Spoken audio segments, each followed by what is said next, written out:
So this is something new I've been wanting to try for a while. So as your more podcast, the three of us, me, Austin, Sean, we were talking about this on and off, but never gave it an actual try. So we're gonna call this as a test run, the Hero Mode reviews. Let's see how you guys like it. If it's cool, if it gets a good response, we'll keep it going as far as going forward. If it doesn't, we'll just throw it in the trash can. But we're gonna give this a try. So what I want to do is not just talk about the latest issues. What I kind of want to focus on is issues that I like, in as far as comics, and in particular, Nightwing.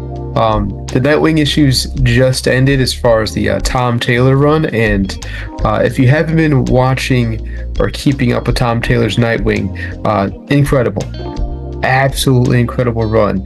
Nightwing to me, before we get into the issue, Nightwing to me is probably the best one out of the Bat family. Red Hood is cool. Jason Todd, Red Hood's cool, kind of a psychopath, kind of hit and miss as far as his issues and comics and stories.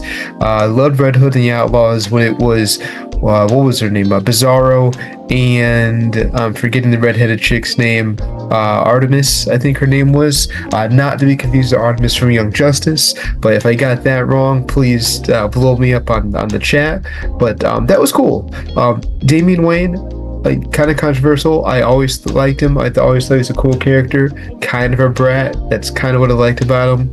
Digging his costume right now with the gray and red and black. Tim Drake never really hit it for me. There was a story, I believe, in the Super Sons where he would eventually become the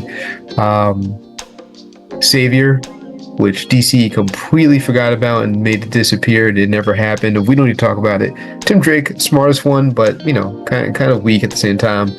And then we have Batgirl. Batgirl's cool. And then you got a couple miscellaneous of the Bat family, and we know no one really cares about Duke. At least I don't care, because Duke kind of sucks.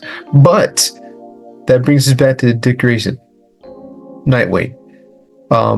He's the best one of the family for a reason, and pretty much what Batman could have became had he addressed his trauma differently. This in particular, this story arc from Nightwing, starting with Tom Taylor. We're going to really focus on Nightwing 105.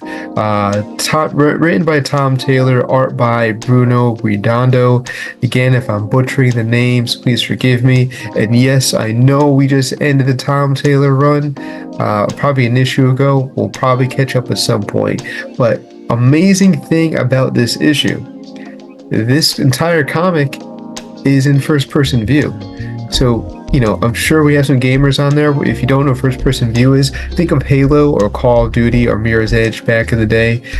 Still running popular, but it's interesting. So, we're getting Nightwing's point of view. And I believe the issue starts out with, waking up in bed with his dog and Barbara Gordon.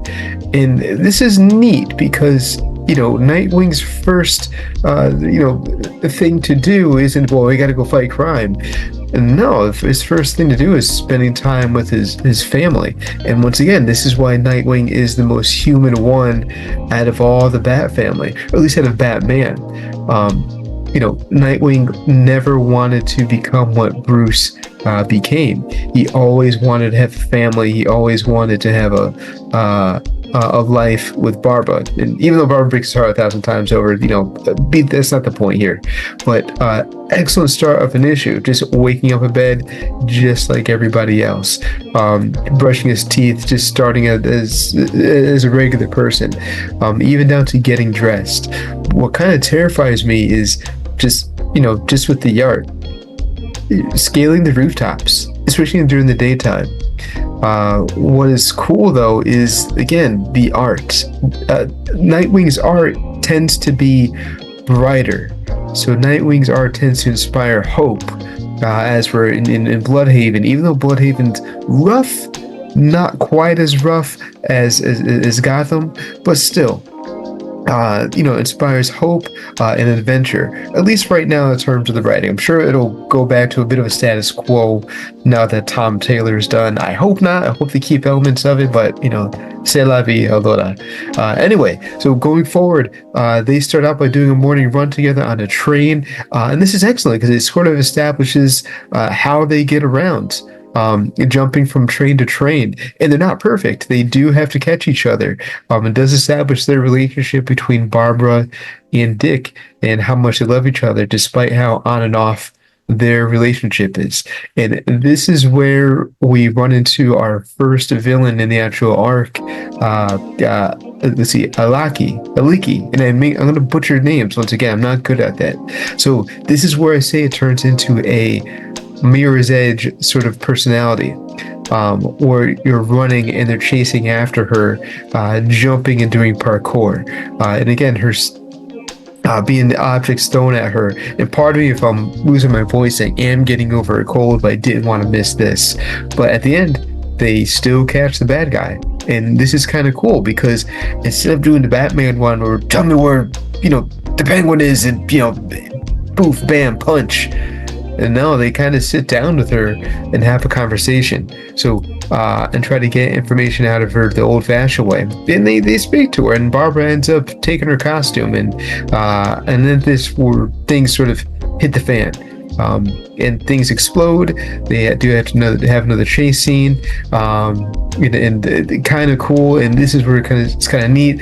We kind of get his face as he's being shot at, as far as Dick, and crashes through the window, yelling out, "Hold on." So I don't know. I absolutely am digging this issue so far. I'm sure other issues have done this before, but between the art and the color and the brightness, and again, just Nightwing, I'm just enjoying this a lot more than I would enjoy other issues of Batman.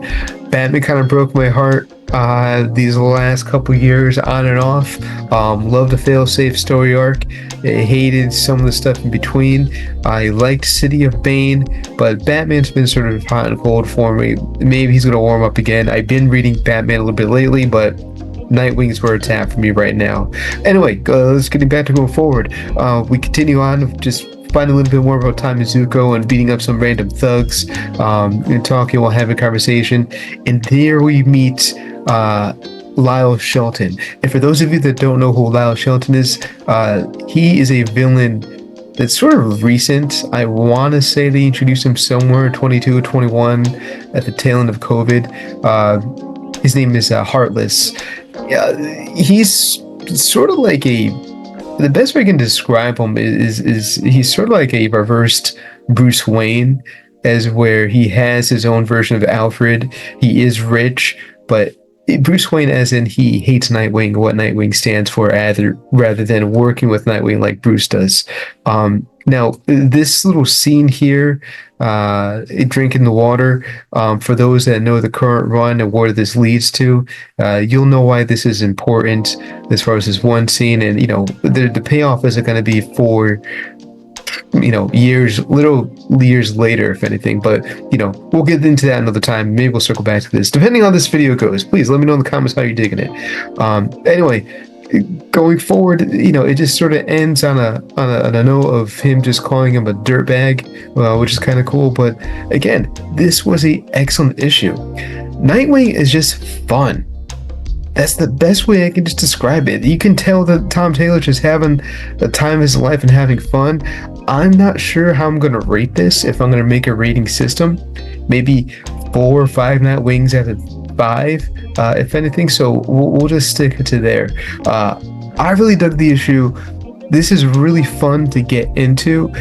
Tom Taylor, I'm not sure how long he's been writing Nightwing for off the top of my head, but again, he just ended it. I'm not sure where he's going next. Kind of breaks my heart, but I just hope that the next group of writers, and I'm forgetting more, I'm remembering, can just do my man justice. Because Nightwing, to me, he's probably the best written on DC. High up there with Superman right now. He's right now the leader of I believe he's the leader of the Titans, but don't get me started with the Titans. They kind of did them dirty. They kind of pretended that the Titans were going to be the leaders of the Justice League. It changed the status quo a little bit. DC pulled the rug out from under us gradually, pulled the wool over our eyes, so they didn't do a whole lot of nothing. But Nightwing, Dick Grayson, certainly did. If you've been reading Absolute Justice, he definitely flexed and finessed on everyone, showing his muscles and how great of a leader he is, and why he is, perhaps the future leader of the league, even over Jonathan and Superman. So I don't know. Again, this is a trial run. Leave your comments and below if you liked it. Give it a thumbs up. Please like or subscribe to our videos. It is a little bit different than what we normally do. We're just going to give this a trial run, see how everyone likes it. And again, if you like it, we're going to keep going forward with it. There's plenty more stuff I want to cover, and we will catch you guys later. Peace out, Boy Scout.